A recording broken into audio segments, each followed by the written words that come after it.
आमदार नितेश राणे यांची हिंदू जनाक्रोश सभा या ठिकाणी झालेली होती आणि त्यामध्ये त्यांनी वक्फ बोर्डावर मोठी मोठी विधानं केलेली आहेत. कशा पद्धतीने बघता त्यांच्याकडे? खरं तर मी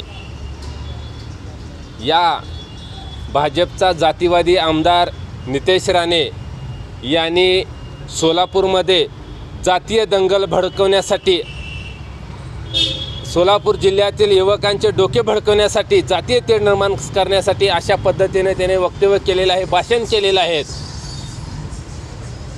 मी खरं तर पहिल्यांदा प्रथमतः सोलापूर पोलीस कमिशनर आणि पोलीस अधिकारी आणि पोलिसांचे मनापासून आभारी आहे आणि त्यांना धन्यवाद देतो की त्यांनी जातीवादी आमदार नितेश राणे हे कुठल्याही दबावाला न बळी पडता त्यांनी त्याच्यावर गुन्हा दाखल केलेला आहे. त्या ठिकाणी फोडतोड करणाऱ्या, दगडफेक करणाऱ्या कार्यकर्त्यावर गुन्हा दाखल केला. पण मला पोलीस अधिकाऱ्यांना हे सांगायचं आहे की आपण कुठल्याही शक्तीच्या बळी न पडता आपण गुन्हा तर दाखल केला आहे, परंतु एवढ्यावर न थांबता आपण नितेश राणेला तात्काळ अटक करा, त्याला जेलमध्ये टाका, तरच ही कुठंतरी जातीय तेढ निर्माण करायच्या, ही दंगली घडवण्याचं जे ह्यांचं षडयंत्र आहे हे कुठंतरी थांबलं जाईल.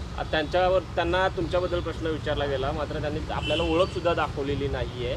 पण नेहमीच तुम्ही त्यांच्यावर सतत टीका करत असता, काय सांगाल? ते तर तुम्हाला ओळख पण दाखवत नाही. अहो, मुळात नितेश राणेच्या मनगटात न्याट नाही, त्याला गडीपणा लागतो कुणासंग पण भेटायला. ती अजून बारकाय हो. अहो, त्याला दाढी मिशा नाही आली, ती काय माझ्या संग भेटणार? ज्या दिवशी शरद कुळी संग भिडेल त्या दिवशी त्याच्या अंगावर कपडे देखील ठेवणार नाही. ठीक आहे.